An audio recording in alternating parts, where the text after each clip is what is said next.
وہ ہمارے ایک دانشور ہے، تو مضمون لکھا، کئی باتیں بڑی پسند آتی ہیں۔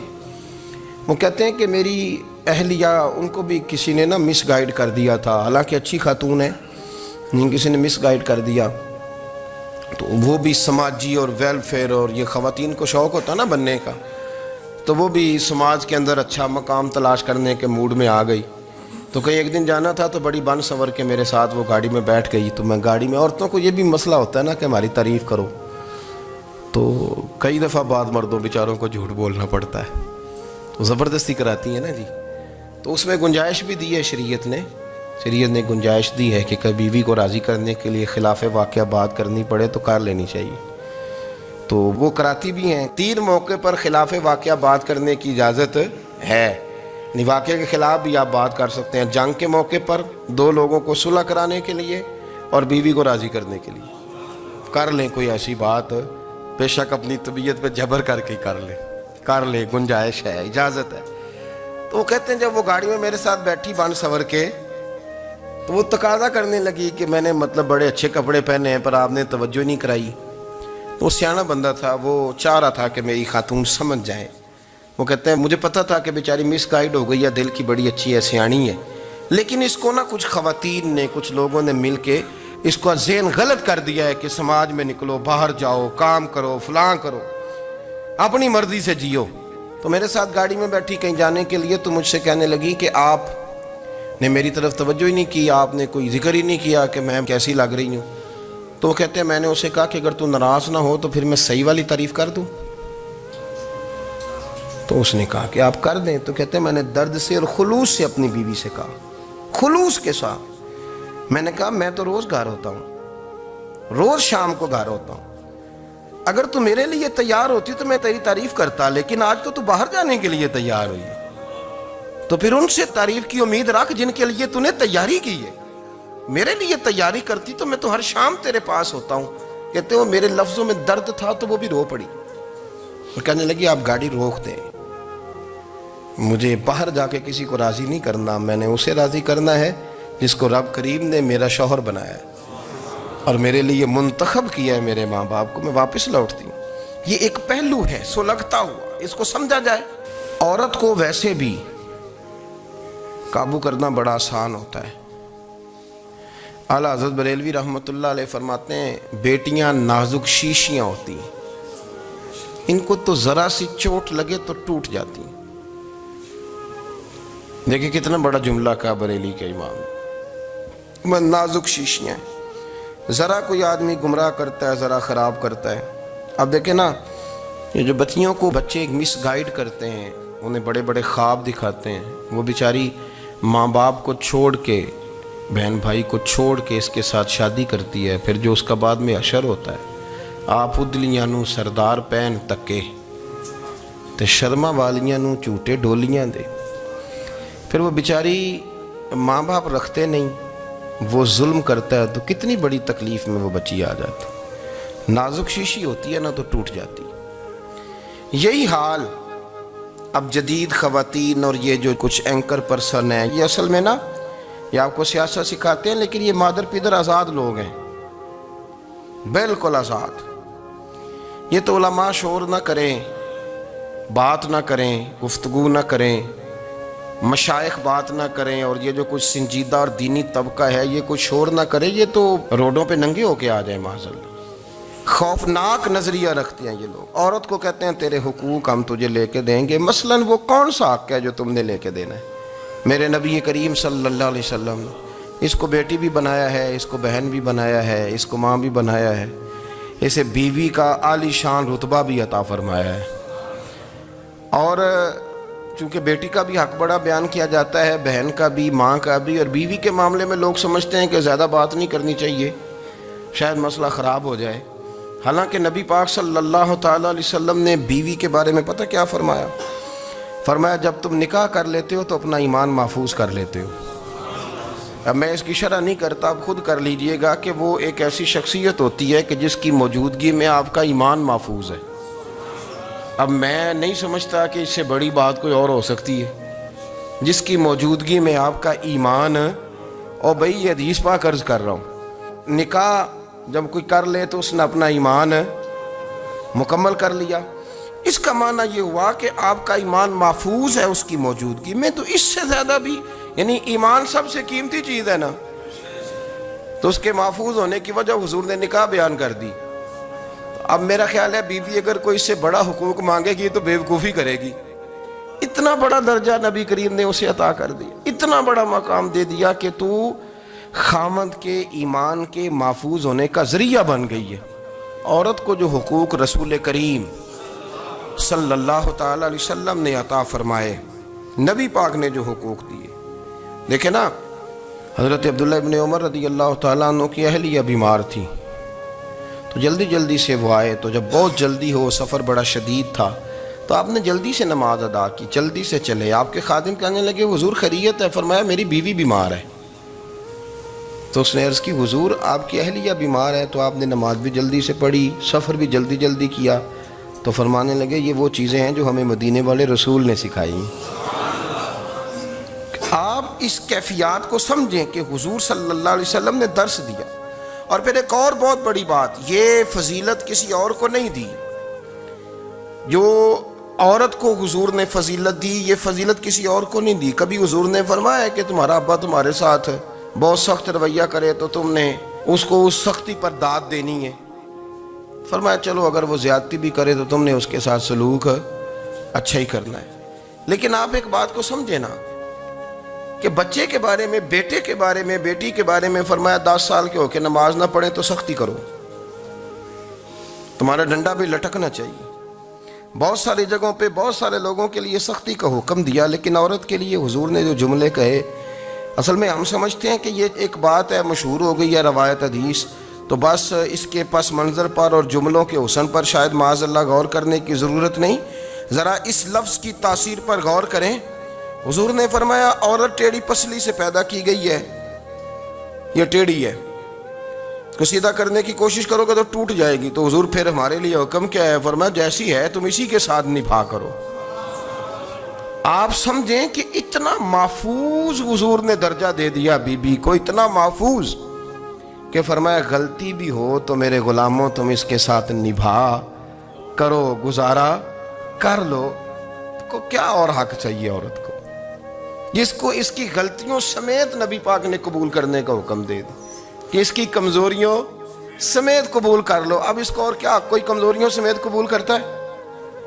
کبھی آپ دکان پہ بیٹھے ہو تو آپ کہیں بھی اس میں یہ بھی غلطی, میرے مال میں یہ بھی کمزوری ہے, یہ بھی کمزوری ہے, یہ بھی کمزوری ہے, تو کر لے قبول. کرتا ہے کوئی؟ کوئی شخص ایسا ہو جو کسی چیز کی کمزوریاں بیان کر کے کہ اسے قبول کرو؟ پر رسول کریم صلی اللہ تعالی علیہ وسلم نے نا ہمیں سبق دیا, حضور نے ہمیں درس دیا, نبی پاک نے ہمیں پیغام دیا. فرمایا یہ ٹیڑھی ہے, سیدھی کرنے کی کوشش کرو گے تو بیچاری ٹوٹ جائے گی, تو اس کے ساتھ نبھا کر جاؤ. آپ میری بات کو سمجھیے گا. چلیں میں اس پر ایک اور بخاری مسلم کی حدیث پڑھتا ہوں. حضرت سلمان فارسی رضی اللہ تعالیٰ عنہ اور حضرت ابو دردہ کے درمیان بھائی چارہ تھا. مکے سے مدینے جب لوگ آئے تو حضور نے بھائی بھائی بنایا تھا. ان کے درمیان بھائی چارہ تھا, تو ابھی پردے کی آیات نازل نہیں ہوئی تھیں, تو لوگ ایک دوسرے کی طرف جاتے تھے. حضرت سلمان فارسی رضی اللہ تعالیٰ عنہ حضرت ابو دردہ رضی اللہ تعالیٰ عنہ کے گھر میں تشریف لے گئے, تو دیکھا کہ ان کی بیوی بڑی غمگین بیٹھی ہیں. تو ہم نے فرمایا بہن کیا ہوا؟ تو کہنے لگی تمہارے بھائی کو دلچسپی کوئی نہیں رہی, ہر روز روزہ رکھ لیتا ہے اور ساری رات نفل پڑھتا ہے. حضرت سلمان فارسی کہنے لگے ٹھیک ہے کر لیتے ہیں بندوبست. نماز دین ہے کہ نہیں؟ دین ہے نا یہ چیزیں. لیکن حضرت سلمان فارسی جناب ابو دردہ سے کہنے لگے آج میں نے تیرے گھر میں رہنا رات کو, کیونکہ وہ تو ساری رات نماز پڑھتے تھے, نفل پڑھتے تھے. انہوں نے کہا ٹھیک ہے. ایک بستر لا کے بچھا دیا حضرت سلمان فارسی کے لیے. سلمان فارسی فرمانے لگے دوسرا بھی لا. کہا وہ کیا کرنا ہے؟ فرمانے لگے تو نے بھی سونا ہے, میں نے بھی سونا ہے, تو نے بھی سونا ہے. عشاء پڑھیں گے اور پھر دونوں سوئیں گے. کہا میں نے تو نماز پڑھنی ہے. فرمایا تہجد کے وقت اٹھ کے پڑھیں گے, اللہ کے رسول بھی رات آخری حصے میں جا کے نماز پڑھتے. ادھر ساتھ سلا لیا. وہ تھوڑی کو دیر سوئے, اب عادت تھی ساری رات اٹھنے کی, ذرا اٹھنے لگے بستر سے. تو حضرت سلمان فارسی فرمایا چپ کر کے سو جا, وہ بڑی رات پڑی ہوئی, چپ کر کے سو جا. وہ لیٹ گئے, پھر اٹھنے لگے. تو فرمایا سو جا چپ کر کے, بڑا ٹائم ہے. سحری کے وقت اٹھے, نفل پڑھے. ان کا ارادہ تھا روزہ رکھنے کا, تو فرمانے لگے کل رکھا تھا نا,